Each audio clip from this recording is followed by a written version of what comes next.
Hamjambo wapendwa watazamaji na wasikizaji. Tunashukuru Mwenyezi Mungu tena kutupatia nafasi kama hii jioni ya leo kwa ajili ya kuweza kuchambua lesoni zetu pamoja na Biblia takatifu.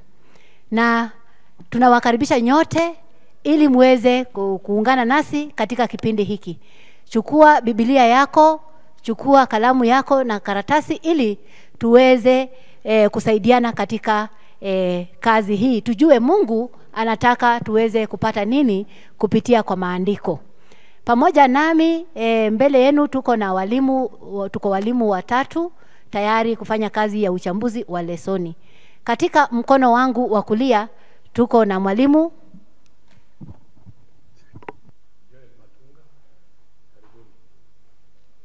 Asante sana Joel.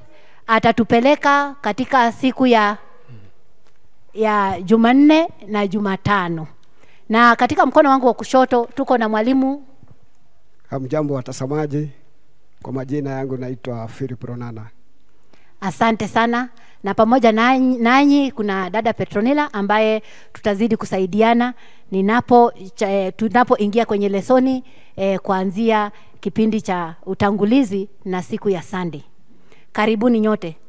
Tuko katika lesoni ya 11 ambayo tutaongelelea kuhusu ningefanya nini zaidi. Ningefanya nini zaidi? Ili ni swali ambalo linaulizwa. So bila kumaliza wakati mwingi tutaweza kujua fungu kuu linasema nini katika kitabu ya Yohana 18 fungu la 37.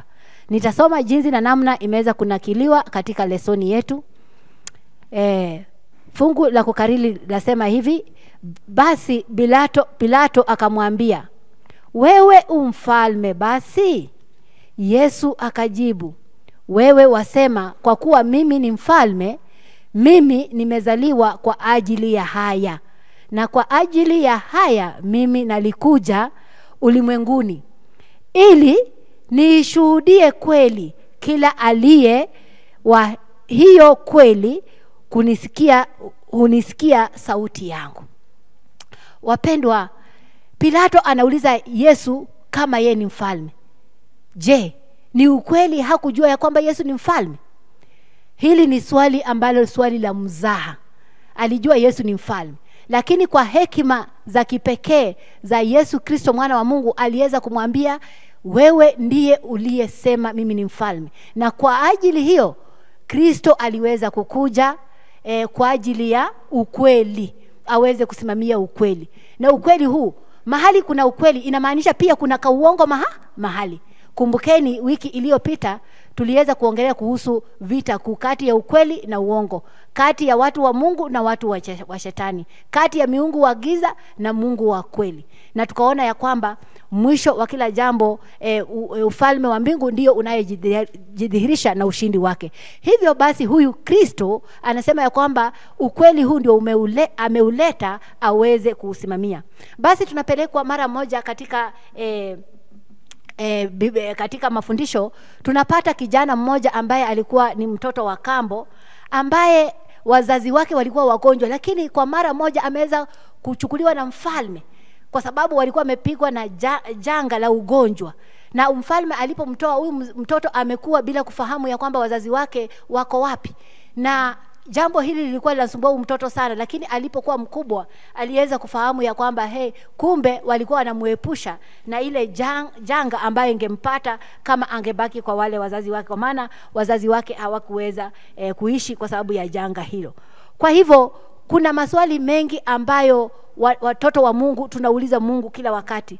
Mbona ukaruhusu jambo hili lifanyike? Watu wengi leo wanamuona Mungu kama vile mtoto huyu Dennis alivyomuona mfalme. Aliweza kujiuliza, Mungu, wakati jambo fulani linafanyika, wewe unakuwa wapi? Unakuwa umetazama wapi wakati ninaumia? Wakati napitia changamoto hii ulikuwa wapi? Wakati napata ajali hii, wewe Mungu uko wapi? Swali hili linasumbua wengi wetu, na hivyo basi majibu tunaweza kuyapata ya kwamba jibu iko kwenye neno la Mungu ya kwamba Mungu hayuko mbali na wewe. Anapokupitishia kwa changamoto fulani, anakupitishia hapo kwa ajili ya uzuri wake, kwa ajili jina lake liweze kuinuliwa mwisho wa wakati. So tunaambiwa ya kwamba unapouliza Mungu maswali haya mingi, Mungu uko wapi wakati napitia kwenye mateso? Na ikiwa Mungu ni mwema kweli, kwa nini kuna uovu mwingi kwenye hii dunia? Na kweli kama Mungu ni mwema, mapambano haya ya pambano la ulimwengu mzima linatoa mwanga juu ya swala hili muhimu, lakini maswali mengi yanabaki bila kujibiwa. Lakini tumaini lako unapoweka kwa Kristo, kila swali, kila changamoto, kila janga ambalo unapitia, Mwenyezi Mungu yuko tayari kukutatulia, kwa sababu yeye amekuja kusimamia ukweli, na ukweli ni kwamba wewe mtoto wa Mungu uweze kukombolewa. Kristo mshindi. Nimeshatamka hapo ya kwamba nia na madhumuni ya Kristo ni kwamba aweze kukushindania, kwa sababu yeye alikuwa mshindi. Kwanza kabisa tumeona Kristo pale jangwani anapokuja kuteswa na shetani, kumjaribu shetani, anafanya nini? Kristo anamshinda kupitia kwa neno. Ni kwa nini? Kwa sababu neno lilikuwa limekaa ndani yake. Kwa hivyo Kristo akiwa mshindi, hivyo tunaona ya kwamba amekupa uwezo wa wewe na mimi kukuwa washindi. Tumeambiwa kwamba ingawa kuna adui anayefanya kazi ambaye Kristo mwenyewe anamuangazia kama mtawala. Kristo ni mtawala wa dunia. The real ruler of this world ni Kristo. Lakini shetani, tukumbuka ya kwamba alitupwa hapa, na hachoki kuleta mateso haya kwa watoto wa Mungu. Na watoto wa Mungu, ikiwa mimi na wewe, tunaambiwa kwamba tuweze kuingia ndani ya Kristo kabisa, na tuweze kupata ushindi huu ambao Kristo aliweza kushindana nao. Tunaona kwamba maandiko yameweza kudhibitisha mara nyingi tunaposoma, sana tukisoma katika vitabu vya maandiko, kwanza katika kitabu ya Mathayo 3 fungu la 4, tunapata ya kwamba huyu mtezi, the tempter, alikuja kwa Yesu Kristo na akamwambia, ikiwa wewe ni mwana wa Mungu, fanya nini? Geuza mawe haya yawe mkate, fanya nini? Ule. Jaribu. Anajaribu mtoto wa Mungu, na si ati hakujua ni mtoto wa Mungu, anamjaribu aone ya kwamba amesimamia wapi. Kama mtoto wa Mungu alijaribiwa, ujue ya kwamba Mkristo, wewe na mimi pia tuko katika dunia hii na majaribu yapo. Lakini jambo la muhimu ni kwamba uweze kusimama imara, ukijua kwamba majaribu haya yanapokuja, je, uko tayari kuweza kusimama?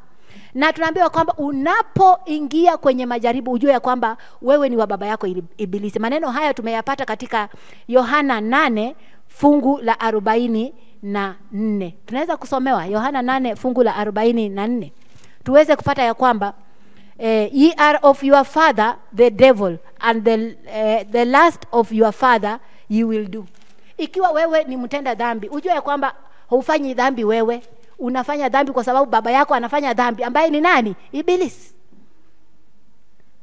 So mtu anatii yule ambaye anamwabudu. So tuweze kugeuza mawazo yake, tuende kwa Kristo, tufanye mapenzi ya Kristo, kwa sababu tunaitwa kwa ajili ya Kristo. Na kwa sababu Kristo ni mshindi, hata wewe na mimi tutakuwa washindi, na dhambi haitakuja kutulemea hata siku moja. Na tunaweza kupata ya kwamba tunaona ya kwamba shetani is so cunning, na vile ako so cunning, anaweza kufanya watoto wa Mungu waweze kufumbwa macho, wasiweze kuona utukufu wa Mungu. Kwa hivyo ni kwamba tuweze kufungua macho yetu, tuweze kuona Kristo akiwa ndani yetu, tutaweza kuwa washindi, kwa sababu hakuna jambo ambalo litaweza kutushinda. Na tunaambia ya kwamba Kristo aliweza kushinda shetani hata pale katika vita zilivyokuwa pale mbinguni. Tunaona katika kitabu ya Ufunuo 12 fungu la 9 ya kwamba that great dragon, the devil, the serpent, aliweza kurushwa hapa chini. Hiyo tayari Kristo alikuwa ashamshinda. Kwa hivyo when you are in Christ, you must be a victor, kwa sababu Christ is a victor. alishakushindania, na hivyo basi ushindi umeweza kujidhihirisha. Kuna mambo matatu hapo ambayo tunaweza kupata ya kwamba Satan is accusing you day and night to God. Anakuaccuse ya kwamba huyu anajifanya mtoto wako, amefanya hivi, amefanya hivi. Lakini je, hiyo accusation yake kwa Mungu itapata stand? Hebu tuweze kupigana naye hiyo accusation ya shetani kwa Mungu isiweze kupata stand, ya kwamba msimamo wako ndani ya Kristo, hata ya kwamba anapoenda kwa Kristo akimwambia huyu mtumishi wako amefanya hivi na hivi. Je, wewe nawe utakuwa umesimama aje? Misingi yako ndani ya Kristo itakuwa namna gani iweze kuwa dhabiti, ili tuweze kuwa watoto wa Mungu ambayo wako tayari kupigana na hizi nguvu za mwovu shetani. So tunaambiwa ya kwamba Kristo alishinda pale msalabani. Msalaba ulikuwa umemlemea. The meaning of the cross ni kwamba dhambi zetu zilikuwa zimemlemea pale msalabani, lakini alibebana nazo zote mpaka akafa na akakuja kufufuka ili kuweza kukukomboa wewe na mimi. Inamaanisha kwamba alikuwa mshindi, alishinda. Hakuacha dhambi hizo ziweze kumlemea, licha ya kwamba zilikuwa mingi sana. Dhambi zako na zangu zilikuwa nzito sana, lakini Kristo kupitia kwa kifo chake msalabani aliweza kushindana na akademonstrate the perfect righteousness and love of God, ya kwamba hangetaka mwanadamu naye aweze kupotea. Jambo lingine la tatu kwamba Kristo atakuja kumaliza ngome za shetani. Bwana Yesu asifiwe. Kristo atakuja kumaliza ngome za shetani, na atazimaliza na ziende kabisa. Hakuna siku ambayo shetani atasikika mahali popote. Na machozi ambayo wewe unalia, dada yangu, ndugu yangu, na kilio chote na mateso ambayo unapitia, itakuja kufika mwisho. Hakuna jambo ambalo litadumu milele. Na tunaambiwa ya kwamba in the end, no matter what Satan does, he is already a defeated foe. Bwana Yesu asifiwe. Ni kwamba ameshashindwa, na kwa vile tuko na hii uchasiri ndani ya Kristo, atazidi kutushindania. Hivyo basi tunaweza kukaribisha mwalimu Philip aweze kutuambia huyu Kristo ni mwenye haki aje na ana justify aje. Yes. Mjamboni, labda kuongezea hiyo siku ambayo tunaongea kwa kizungu ni Christ the Victor. Kiswahili nasema Kristo mshindi. Tunaambiwa kwamba vile dada amesema, hii inawezekana tu kwa imani. Kwa kizungu anasema by faith. Faith is the key. Imani ndiyo inapatia ushindi, inakupa ushindi dhidi ya shida ambayo shetani analeta, kama shida kama tamaa, uoga. Ukisoma kitabu cha Yohana wa kwanza 2:16 inasema lust. Kuna shida mbalimbali ambazo zinaletwa na shetani, lakini tunaambiwa tu ushindi wenyewe unapatikana tu kama tumejiweka kwa Yesu. Kwa hivyo hiyo swali ya who is a victor, nani ni mshindi? Mshindi ni mtu ambaye amepigana na majaribu yote. In English wasema the overcomer. Yeah, so sisi ni washindi tukiwa tumetegemea Yesu Kristo kwa jambo lolote ambao tunafanya. Kwa hivyo tusisahau kwamba yote inawezekana tu kwa imani kwa Yesu ambaye aliangikwa msalabani na kashinda. Amina. Asante sana. Karibu brother Runana. Asante mtazamaji, bado tunaendelea na uchabuzi wetu wa Biblia. Katika lesson hii tuko naye ya 11. Na tumesikia mengi kuhusu ambaye upendo wa Mungu, na tunaona Kristo akiwa mshindi alitushindania sisi tukiwa wanadamu, na tukiwa wenye dhambi ushindi ulipatikana. Umepatikana tayari kupitia kwa Yesu ambaye alishinda kifo pale msalabani. Tunaelewa ya kwamba Kristo mwenyewe alisulubishwa kwa ajili ya dhambi zetu, na pia tukaona ya kwamba hizo dhambi zetu zikampeleka msalabani, na kwa hakika yeye alipata ushindi kwa njia ya ufufuo, alifufuka. Katika sehemu ambaye inafuata inasema mwenye haki na mtoa haki. Huyu mwenye haki ni nani na mtoa haki? Mwenye haki hakika tunaelewa ni Mungu wetu. Yeye ni wa haki, yeye hana upendeleo, yeye mambo yake ufanya kwa haki na pia utoa haki. Na tunapoelewa ya kwamba katika kitabu cha Yohana wa kwanza Yohana wa kwanza 3 mstari wa 8, kuna jambo ambalo tunaelezewa hapo. Tunaona Yesu alifunuliwa kwa kusudi hili, afuje kasi za ibilisi. Alifunuliwa. Tunaelewa ibilisi kasi aliyoifanya pale shambani Edeni ya kuangusha msasi wetu wa kwanza. Na hakika tunaona ya kwamba alipomuangusha na akaingia kwenye dhambi, hakika tunaona ushindi unapatikana kwa Yesu. Yesu akafunuliwa, na kusudi hili lilikuwa kusudi moja, afuje kasi ya ibilisi. Na anasema amharibu yeye aliyekuwa na nguvu za mauti, yani ibilisi, katika ukisoma kitabu cha Waebrania 2 mstari wa 14. Na tunaona hata hivyo kushindwa kabisa kwa utawala wa adui hufanyika katika hatua mbili. Hatua hizi mbili, mtazamaji, tunasiangalia ya kwamba ya kwanza inasema kupitia msalaba. Tunaona hiyo hatua ya kwanza, Kristo anakanusha madai ya kashfa ya shetani, na baadaye shetani na ufalme wake wataharibiwa. Tunaona huu ufalme wa shetani ni wa muda tu. Na tukisoma katika kitabu cha Ufunuo 12, tunaona wakati shetani alifukuzwa kule biguni, mstari wa 12, ilisemekana muda wake ni mchache. Na diposa tunaona ufalme wake si wa kudumu, ni ufalme ambao utakuja kuisha kwa haraka sana. Tunapoendelea, ningetaka tusome kitabu cha Warumi 3 mstari wa 23 hadi 26. Warumi 3 mstari wa 23 hadi 26. Inasema hivi, 23, kwa sababu wote wamefanya dhambi na kupungukiwa na utukufu wa Mungu, wanahesabiwa haki bure kwa neema yake, kwa njia ya ukombozi ulio katika Kristo Yesu, ambaye Mungu amekwisha kuweka awe upatanisho kwa njia ya imani katika damu yake, ili aonyeshe haki yake kwa sababu ya kusiachilia katika ustahimili wa Mungu dhambi zote zilizotangulia kufanywa, apate kuonyesha haki yake wakati huu, ili awe mwenye haki na mwenye kuhesabu haki yeye amwaminie Yesu. Tunaona ya kwamba yeye ni mwenye haki, na atakaye kuwa anamwamini atahesabiwa haki bure bila kutoa chochote. Atahesabiwa haki kwa ajili ya imani tu, kwa imani akahesabiwa haki. Kwa hivyo mtazamaji, ile kitu tunafaa kuichukulia maanani ni kuwa na imani. Kuwa na imani na Yesu Kristo. Tukielewa ya kwamba yeye alisulubishwa msalabani sio kwa sababu ya makosa yake aliyotenda, lakini ni kwa makosa yangu, ni kwa makosa yako mtazamaji. Kwa hivyo ile kitu tunafaa zaidi ni kujiachilia kwake. Tuelewe ya kwamba yeye alikufia dhambi zetu, na sisi kwa sababu yeye alifufuka tunapata ushindi. Kwa hivyo sisi tumefanywa wenye haki tusipofanya jambo lolote.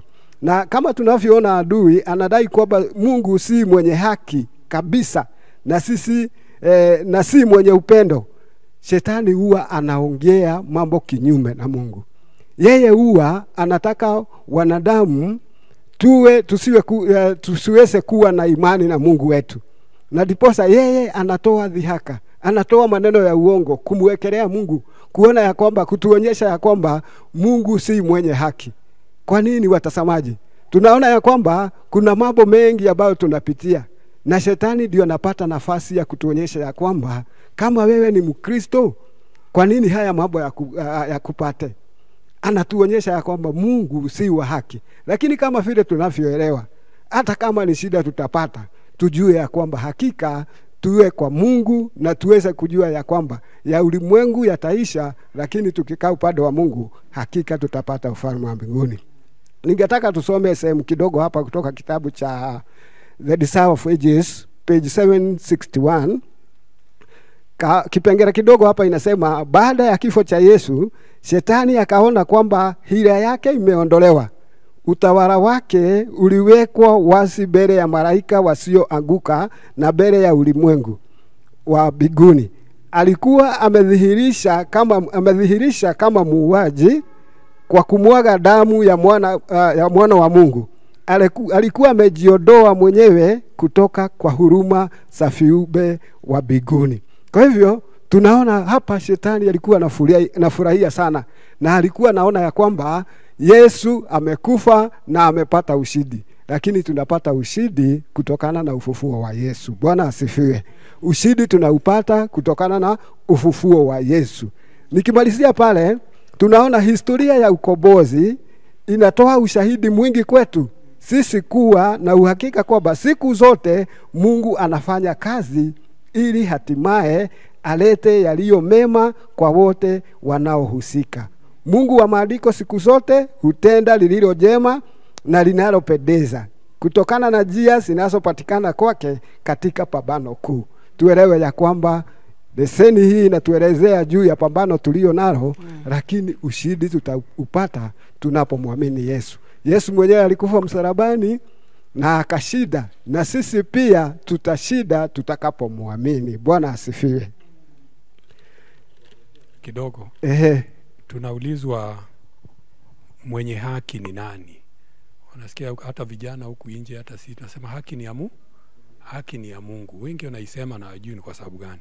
Tunaona hata kitabu cha Deuteronomy ni mambo ya Kumbukumbu la Torati 32:4. Tutasomewa hapo na Zaburi 145:17. Mwenye haki ni nani? Kizungu ilikuwa inasema the just and the justifier. Deuteronomy 32:4. The just and the justifier. 32:4. Kumbukumbu la Torati nasema 32:4. Yeye mwamba kazi yake ni kamilifu. Kazi yake ni kamilifu, yeye mwamba. Maana njia zake zote ni haki. Mungu wa uaminifu asiye na uovu. Yeye ndiye mwenye haki na adili. Amen. Sasa ukiangalia hata ukisoma zingine kama Zaburi 145 inajaribu kuambia kwamba Mungu mwenyewe ndio mwenye haki. Kwa hivyo Mungu mwenyewe alitoa haki na akamaliza dhambi kwa kutoa mwana wake pekee pale msalabani kwa njia ya kutoa damu yake ikamwagika. Shetani alikuwa anasema Mungu sio mwenye haki, na kwa sababu Mungu ni mwenye haki alijua dhambi ni lazima ingeangamizwa, ndipo akatoa mwana wake pekee adhibitishe kwamba yeye ni mwenye haki by putting his own son as a proprietor by his blood. Alijitolea. Kwa hivyo tuwe na imani kwamba chochote ambao tunaomba Mungu kitafanyika na tumfuate kwa imani. Amina. Asante kwa nyongeza hilo ni nzuri. Na tunapoendelea katika sehemu inayofuata inasema wimbo wa mpenzi wangu. Na hakika huyu ni wimbo ambaye uliimbwa katika kitabu cha Isaya mlango wa 5 kuanzia mstari huo wa kwanza hadi mstari wa 4. Tutasoma. Na nimuimbie mpenzi wangu wimbo wa mpenzi wangu katika habari za shamba lake la mizabibu. Mpenzi wangu alikuwa na shamba la mizabibu kilimani penye kusaa sana. Akafanya hadaki kulisunguka pande zote. Akatoa mawe yake, akapanda ndani yake mzabibu ulio mzuri. Akajega mnara katikati yake, akachimba zinikisho ndani yake. Akatumainia ya kuwa utasaa zabibu, nao ukasaa zabibu mwitu. Na sasa, enyi wenyeji wa Yerusalemu, nanyi watu wa Yuda, amueni ni wasihi. Kati ya mimi na shamba langu la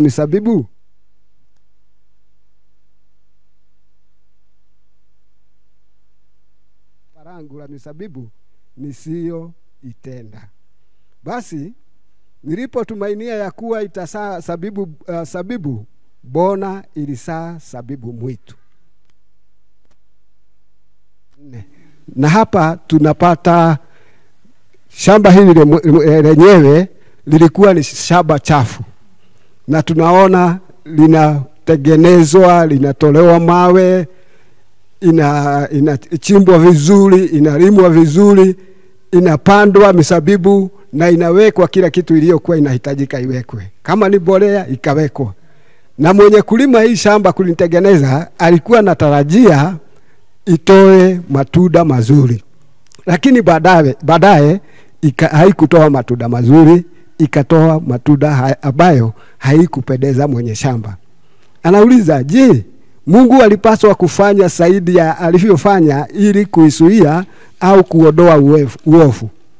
Tumeona kwa mfano wana wa Israeli, Mungu aliwachagua katika mataifa mengi, na akaona hili taifa ama kabila hili ndio litakuwa linanisimamia ili liendeleze ujumbe wangu katika mataifa hayo mengine.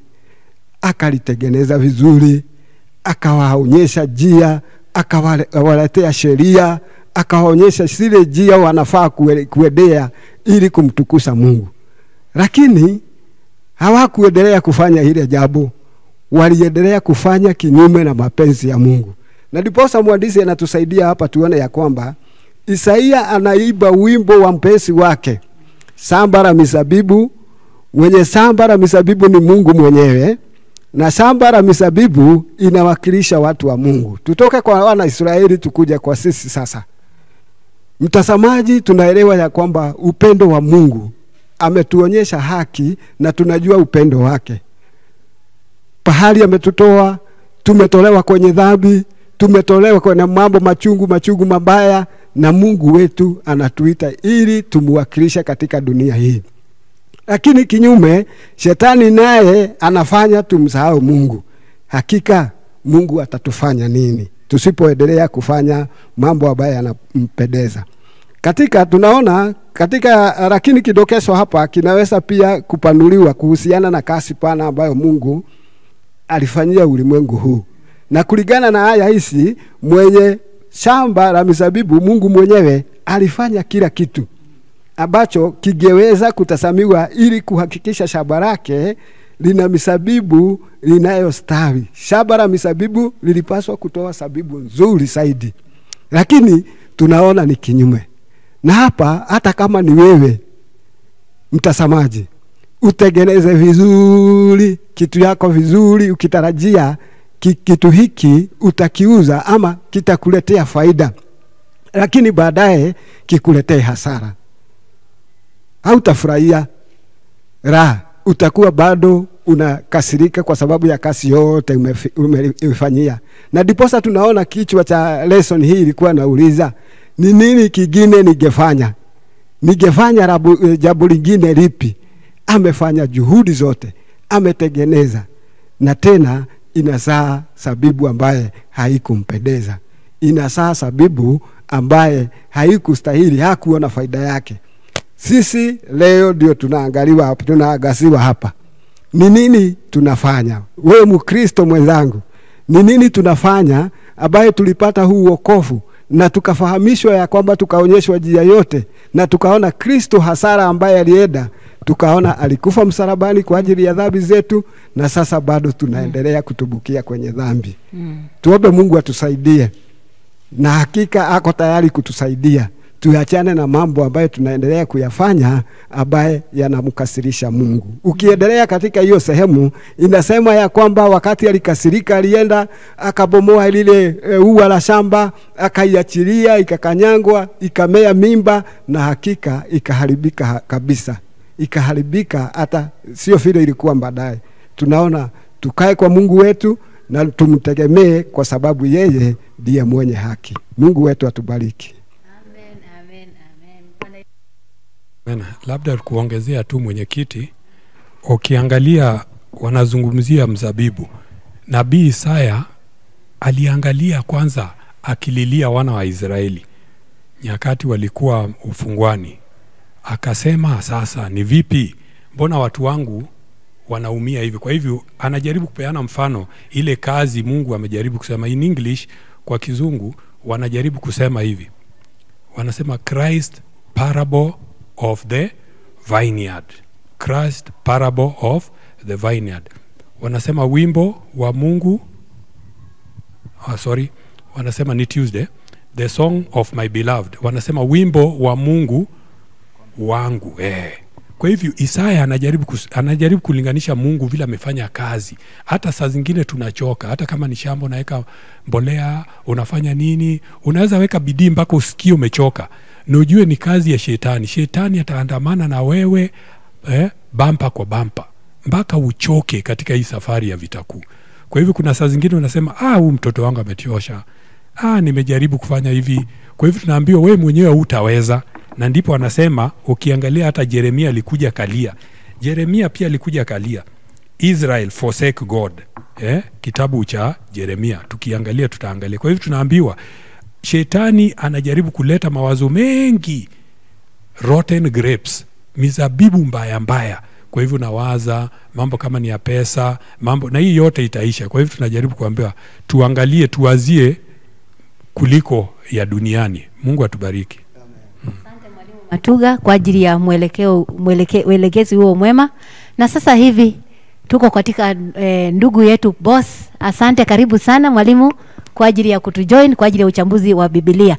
Karibu uweze kutupeleka katika mfano wa Kristo wa shamba la mizabibu. Ulikuwaje? Nashukuru sana, hamjambo sana wasikilizaji na wale wote ambao wanatuona na kusoma nasi. Tunashukuru sana kwa mara nyingine. Jina langu ni Boss Onyina, mtumishi katika shamba la Bwana. Karibuni sana tuweze kuangalia hii siku ya Jumatano ambaye tunapewa mfano huu haswa tunapewa kwa ajili ya kuweza kujifunza kwalo. Tungali tunazungumzia ile shamba la mizabibu. Tumekwisha elewa jinsi ambavyo juhudi Mungu aliweka ili mazao iweze kuwa mema, lakini bado yaliharibika mpaka ikaleta udhia ndani ya muumba wetu. Sasa tunaangalia muumba wetu, baada ya kufanya haya juhudi anatupa nafasi. Tukiangalia anatupatia mfano tunapata katika andiko la Mathayo 21:33 hadi 39.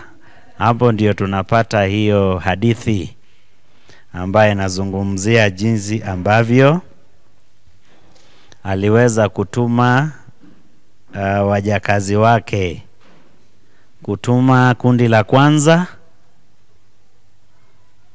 Lakini tuliwafanyia nini walipokuja? Waliweza kudhulumiwa na kuuawa. Kisha wakatuma kundi la pili, vile vile wakadhulumiwa na kuuawa. Ikafika wakati ambapo muumba wetu anatuma mwanake ambaye ni mrithi. Tunaelewa vyema ya kwamba huyu ni mrithi, lakini licha ya kuelewa hayo bado tunasema kwanza huyu ndiye mzuri sana kuweza kummaliza ndio tuweze kuwa warithi wenyewe. Hii inatufunza nini? Kwanza tunaona tabia ya Mungu wetu kama mwenye shamba la zabibu.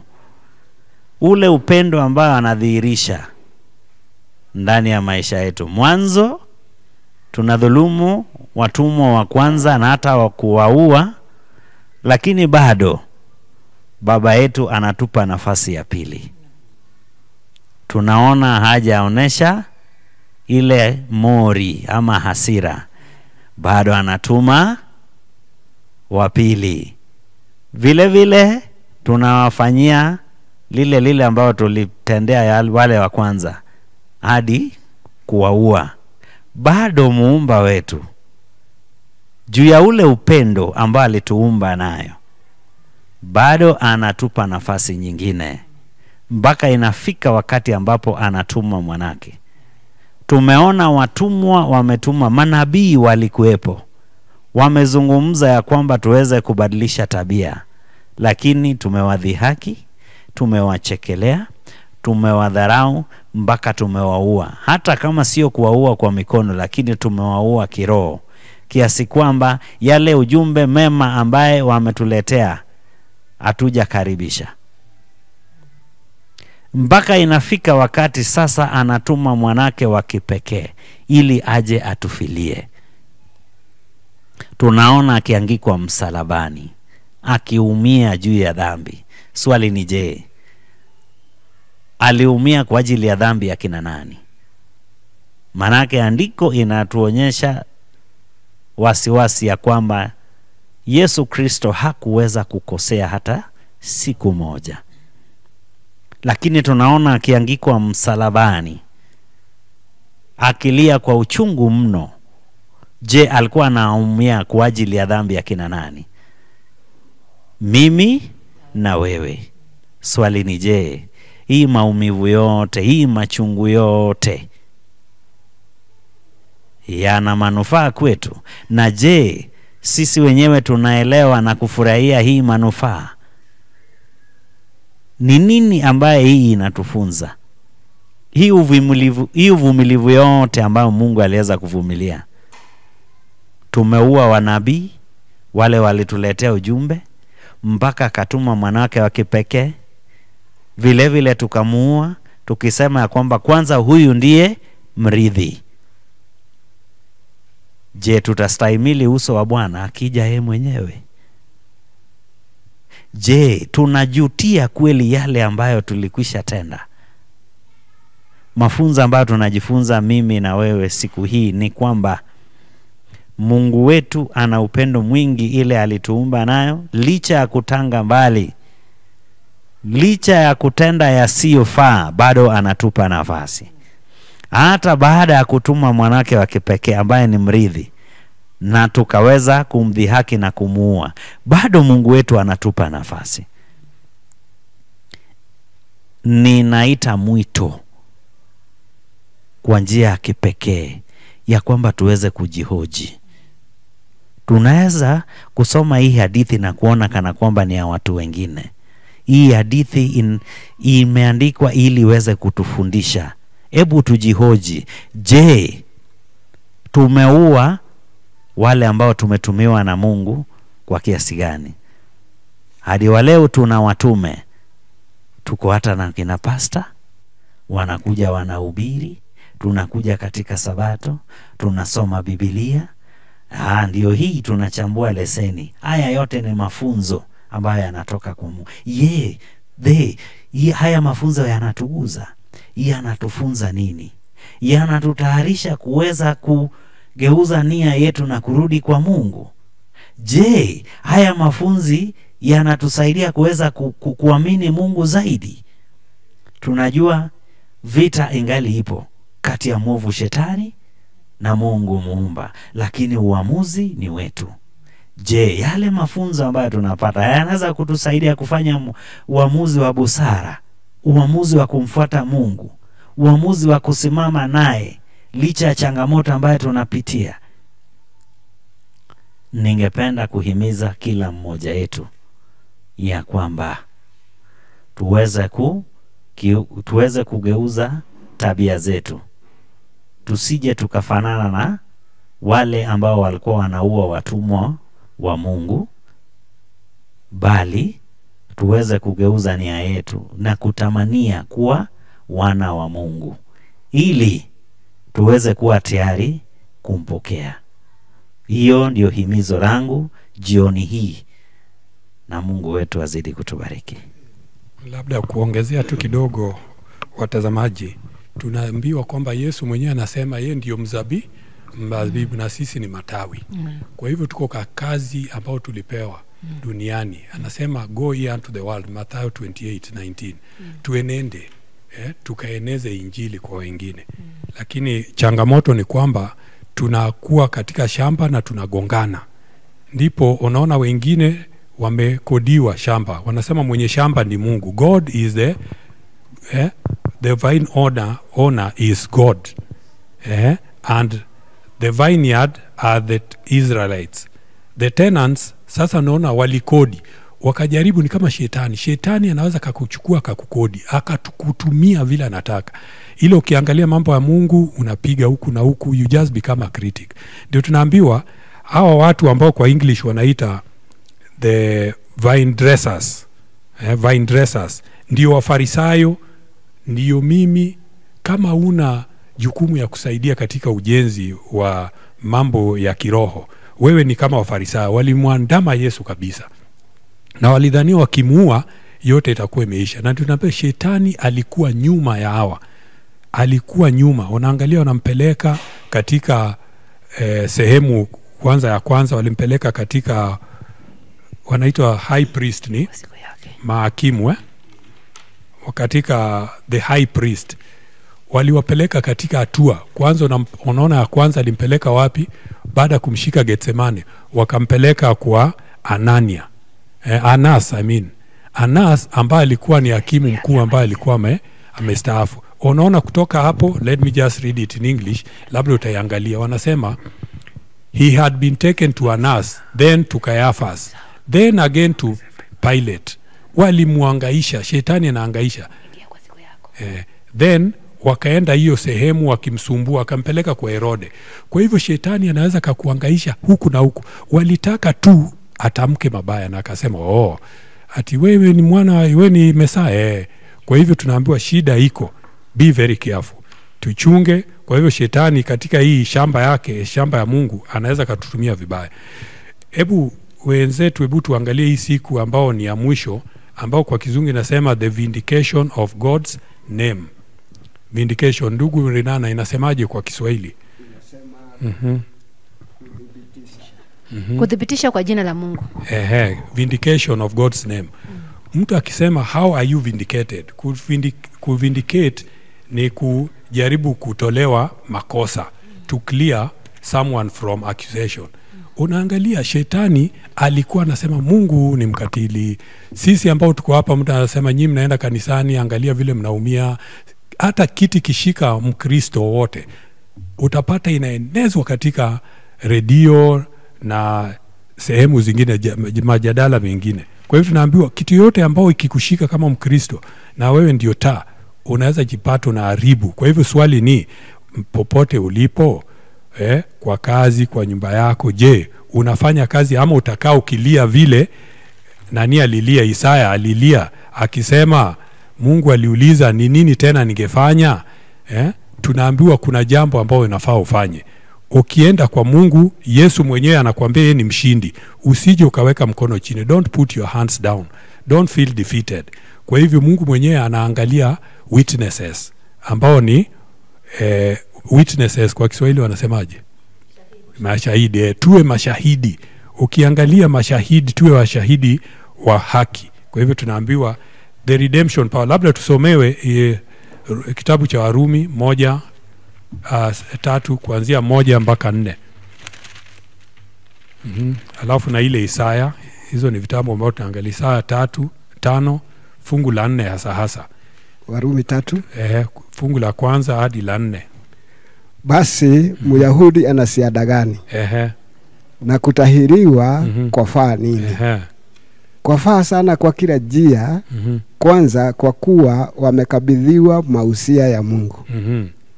Ni nini basi ikiwa baadhi yao hawakumuamini? Kwa hivyo tunaambiwa Wayahudi, ilianzia kwa Wayahudi.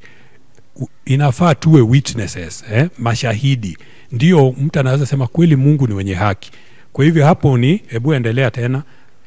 Wayahudi sehemu hiyo inaendelea kusema kutoamini kwao kuna batili uaminifu wa Mungu. Sasa angalia, kutoamini kwao kwetu kuna leta shida katika kujenga jina ya Mwenyezi Mungu na Yesu Kristo. Hebu endelea mwisho. Hasa Mungu aonekane kuwa amini na kila mtu muongo. Kwa hivyo tunasema hivi, Yesu mwenyewe ana mashahidi ambao watamtolea ushuhuda. Hata ukiangalia siku za mwisho kitabu cha Revelation, Ufunuo, tunaambiwa kuna mashahidi ambao ni malaika. Sisi wenyewe tutakuwa hapo saa zile Yesu, shetani atakuwa ameshindwa. Unaona, tutakaa hapo tukiimba wimbo. Kwa hivyo mashahidi ni wengi. Kwa hivyo tunakuomba uwe shahidi wa kipekee ambao unaweza inua jina ya Yesu, watu wasimdhihaki Yesu na Mungu. Haleluya. Amen. Hebu nimalizie katika sehemu hiyo, inasema kama ilivyoandikwa, ili ujulikane kuwa una haki katika maneno yako, ukashinde uingiapo katika hukumu. Asante sana, mahali tumefika, tumemaliza lesoni yetu, na naamini umeweza kupata jambo ambalo litakusaidia unapotembea katika safari hii ya Ukristo. Hivyo basi walimu wetu kila mtu atasema jambo moja ili mtazamaji aweze kutoka nalo, na tunaanza na mwalimu Ronana aseme jambo moja tu, sekunde moja. Asante. And then tutaenda kwa mwalimu Boss aweze kumaliza na kutuombea. La kuongeza ni kuhusu kumwamini Mungu, ya kwamba Mungu ametufanyia mambo mengi, alitutoa kwenye dhambi na anatuonyesha ya kwamba dhahiri dhambi ni mbaya. Kwa hivyo ningekuomba msikilizaji pamoja nami tuogope dhambi, tuachane na dhambi kabisa, ili turudi upande wa Mungu, na wakati ufalme wake utafika tutakuwa wamoja wa kufurahia katika ufalme huo. Asanteni. Asante sana. Mwalimu Matuga, jambo moja tafadhali. Labda ni kusema sisi kama wafanyikazi katika shamba la Bwana, inafaa tujue ni Mungu mwenyewe ndio anapeana nini, ndio mwenye haki. Usiseme haki ni yako, haki ni ya Mungu, na Kristo ni mshindi. Kwa hivyo tunaambiwa katika hii shamba ya mzabibu tusifanye kazi ambao ni ya kuharibu jina la Mungu. Kwa hivyo tutafanyaje? Tunaweza tukiwa na imani na tunasoma Biblia na tukaa na wenzetu katika upendo. Mungu atubarikie. Asante. Nami nitasema ya kwamba mambo yote na maswali yote ambayo ni magumu kwako kuyajibu ama kuyaelewa, yasikusumbue. Kristo atajibu kwa wakati wake. Na karibu mwalimu Boss kwa parting shot na uweze kutufungia kwa ombi. Nashukuru sana. Himizo langu ni kwamba kila juhudi ambaye tunafanya tufanye kwa ajili ya kuiga mifano ya Muumba wetu, na ile upendo ambaye amedhihirisha ndani ya maisha yetu tuweze kudhihirisha huo upendo, si kwake tu bali hata kwetu sisi wenyewe, tukihimizana ili kwa pamoja tuwe tayari kwa ajili ya kumpokea akirejea kwa mara pili. Na Mungu wetu atubariki. Tuweze kupata ombi. Baba na Mungu wetu ishie mahali pa juu, ni asante kwa wema wako Mungu wetu. Tumejawa na wingi wa shukrani kwa ajili ya upendo ambao umedhihirisha ndani ya maisha yetu. Tunashukuru kwa ajili ya mibaraka ya Sabato. Baba, tulipokuwa katika sehemu ya uchambuzi wa leseni, tunaamini ya kwamba umekuwepo kati yetu, na yale ambayo tumejifunza kwa wale wote ambao wametusikiliza na kuweza kuwatch popote ambapo wako. Mungu wetu, naomba uweze ukatawala nafsi zao, ili haya yote ambayo tumejifunza yaweze kutusaidia kufanya uamuzi wa kurejea kwako. Huenda tumetanga mbali na uso wako. Mungu wetu, tunaomba rehema zako. Baba, zidi kututayarisha juma nzima, ili tutakapounganika tena siku ya Sabato ijayo, Baba, tukuje tukileta shukrani zetu Baba katika zizini mwako. Ni asanti kwa hali zote tunapoenda katika shughuli zetu za juma. Baba, tunaomba uweze ukawa na kila mmoja, zaidi ya yote kila hatua tunayopiga Baba, usije ukatuacha hata sekunde moja. Zidi kututumia kama vyombo, tuweze kuwa nafasi nzuri, tuweze kuwa Baba wale watu ambao tabia zetu zinavuta wengi katika zizini mwako. Wema wako izidi kwa maisha yetu, ukibariki kazi ya mikono yetu, ili tuweze kuleta mazao Baba iweze kufanya kazi yako. Zidi kutulinda, kutubariki Baba, na kutuonyesha wema wako kila wakati. Ndio ombi letu katika jina la Yesu mkombozi wetu.